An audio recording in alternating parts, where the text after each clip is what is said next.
Some stories begin with a whisper. Mine started with a storm behind my ribs. I stood in the principal's office, my palms trembling, tears burning behind my eyelids, while two perfectly dressed parents looked at me like I was dirt under their expensive shoes. They didn't even try to hide the smirks.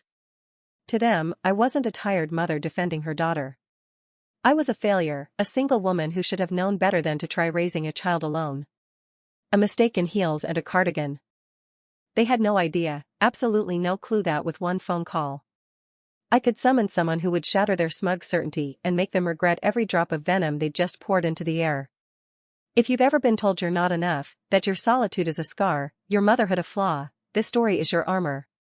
Because what's coming next isn't just about pain, it's about power. Smash that like button of your heart.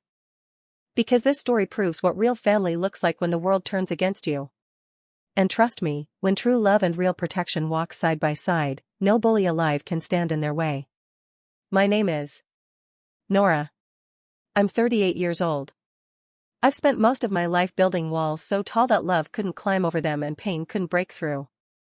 I used to think that was strength. Now I see it was fear dressed up in armor. My first teacher was my own father, Daniel. The man who showed me how easily love could vanish.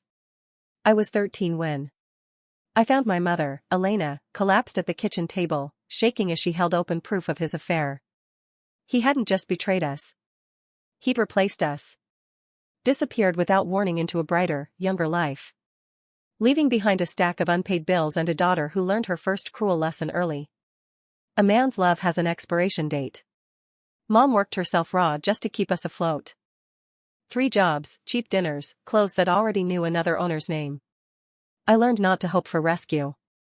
I learned how silence can sound like dignity when all you have left is pride. 3 years later, she remarried. His name was Arthur. I was 16, furious, and suspicious of every smile he gave us. Arthur wasn't anything like my father. He was calm, stable, successful. He owned half the real estate downtown, which terrified me. Power, I'd learned, always came with a catch. So, I froze him out. Didn't call him dad. Didn't take his money. Didn't trust the steady kindness he offered. When he offered to pay for my college, I chose dad instead because I refused to let another man think he owned a piece of me. The day I turned 18, I packed my bags, ignored his goodbye, and walked out for good. Years passed. I waited tables, poured coffee, juggled double shifts while paying for those stubborn student loans. That's where I met Jason, 25, dreamer type, a graphic designer, chasing his big break.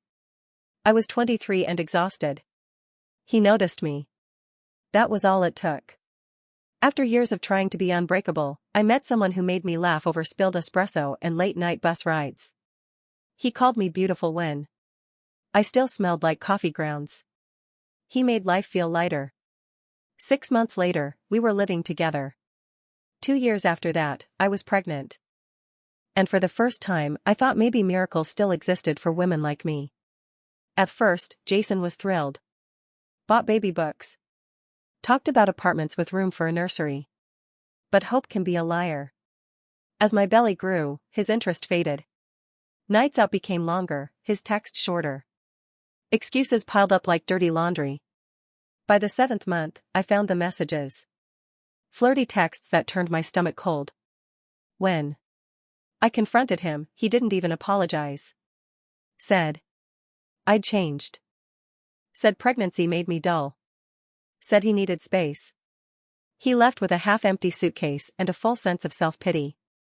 6 weeks later, Lily came into the world. He wasn't there. Never called, never sent a dime. It was as if we'd been erased, deleted from his life entirely. That was lesson number 2. Every man eventually leaves. It isn't a question of if, just when. I kept that truth locked deep inside for years. Arthur kept trying to reach through the walls I'd built. Birthday calls, little checks, messages through mom that I ignored. I thought I was winning by shutting him out. I thought independence meant isolation. Then came the day the world decided to test everything I believed. My daughter, Lily, 10 years old, shy, artistic, sunshine wrapped in curiosity, started coming home with tear-streaked cheeks. At first, it was whispers, giggles, the kind of quiet cruelty kids have learned from watching grown-ups. But soon, it turned darker. Brooke Turner, a classmate with parents who thought their money equaled morality, turned torment into a game. For weeks, she followed my daughter with words sharp as knives. "You don't have a daddy because your mommy's a bad woman. That's why he left. Nobody wants you." Lily tried to ignore it. Tried to be brave, but even the toughest hearts have limits. When Brooke destroyed my daughter's art project, a butterfly sculpture Lily had spent weeks perfecting, and sneered, "Fatherless girls don't deserve to win anything." Something inside my daughter broke. She pushed Brooke hard. Brooke fell, scraped her knee, and ran crying home. And that's all it took. The very next morning, my phone rang. "Mississippi Nora." "Principal." Bennett's voice was clipped. "We need to speak immediately about an incident involving your daughter." When I arrived, the air in his office was thick enough to choke on. There was Principal Bennett, looking deeply uncomfortable behind his desk, and beside him sat Ryan and Laura Turner, dressed like they were court-bound, not discussing grade school drama. Ryan crossed one leg over the other, the sort of man who'd introduced himself as a lawyer before saying hello. Laura's perfume was so strong it made the room st. She smiled, sharp and cold. "Ms. Nora, thanks for coming." Bennett began. "We have a serious matter to discuss." I started calmly. I explained everything. The weeks of taunts, the emotional bruises, the texts. Lily had sent me begging not to return to school. I held up my phone to show them proof. That's when Laura's voice sliced through mine like a blade. "Enough," she said crisply. "Your daughter attacked mine. Pushed her to the ground. That's violence." I blinked, stunned. She was defending herself after months of. Laura leaned forward, eyes glittering. "Children without structure act out, Ms. Nora. It's sad, really. No father figure, just you, clearly overwhelmed. Some women simply aren't built to raise children alone." Her words hit harder than fists. I felt my stomach twist, my pulse roaring in my ears. Ryan slid a neatly typed paper across the desk. "We're prepared to keep this out of the police system if you sign this," he said smoothly. I looked down. It wasn't just an apology. It was a confession, a statement admitting that I had failed as a mother, that my unstable home caused Lily's aggression, that I accepted full responsibility for poor parenting. "You want me to say I'm a bad mother?" I whispered, hardly hearing my own voice. Laura tilted her head with mock sympathy. "We'd like you to take accountability," she said. "Maybe consider a parenting class or a father figure program. Every child needs a man around. That's just biology." Even Principal Bennett looked uneasy. But he cleared his throat and said, "Ms. Nora, until you sign and demonstrate remorse, Lily will remain suspended. We cannot allow violent students back without consequences." I sat there frozen, humiliated, gutted. They weren't just punishing Lily. They were punishing me for every choice I'd ever made. For getting pregnant, for being abandoned, for surviving alone. They were saying the cruelty I endured was my fault. And now my daughter was paying the price. I left that office in a daze. I didn't sign anything. I just walked out, got in my car, and sat in the parking lot shaking. When I got home, Lily was waiting. Her face was swollen from crying. She looked up at me with those big wounded eyes and asked the question that destroyed me. "Mommy, why doesn't my daddy protect me?" I had no answer. Am I suspended? Because Brooke is right. Because you're a bad woman. That was the moment. The moment every wall I'd built crumbled. I realized I was failing my daughter. Not because I was single. Not because I was inadequate. But because I was too proud, too scared, too damaged to ask for help from the one man who'd been offering it for 20 years. Lily needed a protector. She needed proof that Brooke's words were lies.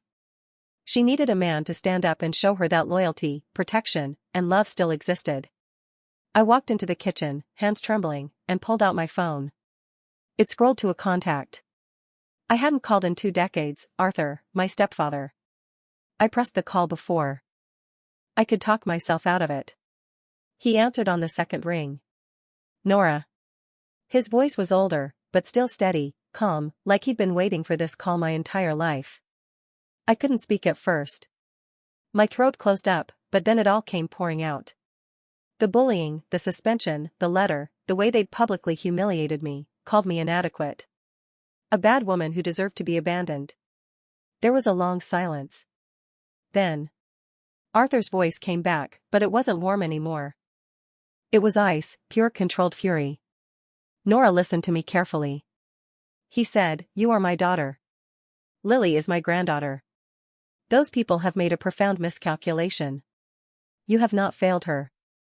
They have failed both of you. Arthur, do not sign anything. Do not speak to anyone. I will handle this. I don't want your money."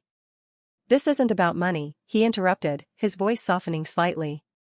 "This is about family, and you've been my family since the day I married your mother. I'm sorry I let you push me away for so long.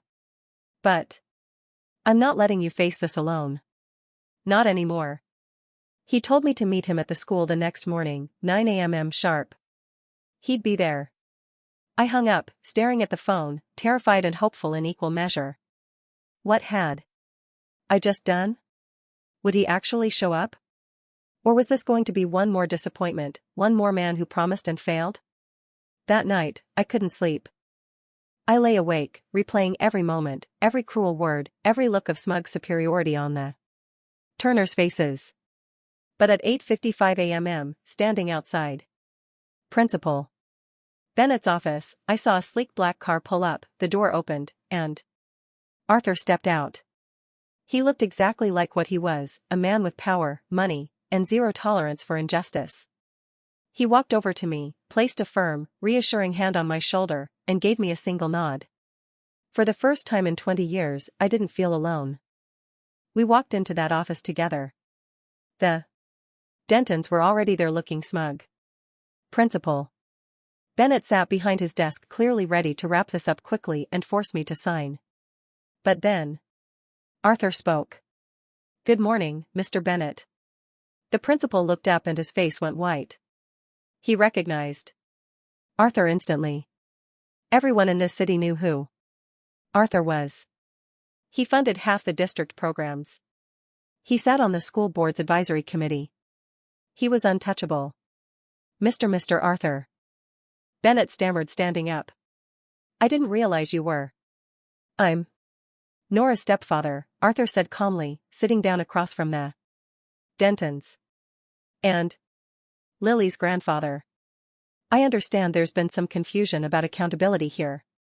Laura Turner, still arrogant, smiled tightly. "We're simply asking for an apology for Lily's violent behavior, sir. Surely you understand the need for discipline." Arthur looked at her with the kind of calm that precedes devastation. "Mrs.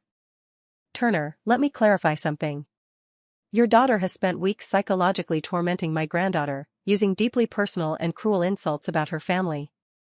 When your daughter destroyed Lily's property and mocked her for being fatherless, Lily defended herself. That is not violence. That is self-preservation." Ryan Turner leaned forward. "With all due respect, Mr. Arthur, Lily pushed our daughter and your daughter." Arthur interrupted, his voice like steel. "Has been bullying mine repeatedly, viciously, and you two have been complicit, spreading malicious gossip about my daughter's character, calling her inadequate, a bad woman, that Mr. Turner is defamation, and I don't tolerate it." The room went silent. Arthur turned to Principal Bennett. "Here's what's going to happen. You will reinstate Lily immediately with a formal apology from the school. The Dentons will issue a written apology to both Nora and Lily, and their daughter will be required to attend a bullying intervention program. If any of this is refused, I will take this matter to the school board, the local media, and my personal attorneys. Your choice. Principal. Bennett looked like he might faint. Mr. Arthur, I'm sure we can resolve this. Then resolve it now. The Turners' faces went from smug to panicked. Ryan tried to bluster, but Arthur silenced him with a look. 20 minutes later, I walked out of that office with a formal apology letter. Lily's reinstatement and the knowledge that the Dentons had been utterly destroyed. Arthur didn't gloat. He just squeezed my shoulder and said, "You're a great mother, Nora. Don't let anyone tell you otherwise." Walking out into the sunlight that day, I felt something I hadn't felt in decades. Protected, valued, loved. Arthur didn't just win a fight. He gave me back my dignity. He proved that family isn't about blood. It's about who shows up when the world tries to break you. Lily got her life back and I got my father. Arthur is the definition of a real father. Story gave you chills, telling me what you would have done, and you stories where justice isn't just served, it's delivered with precision.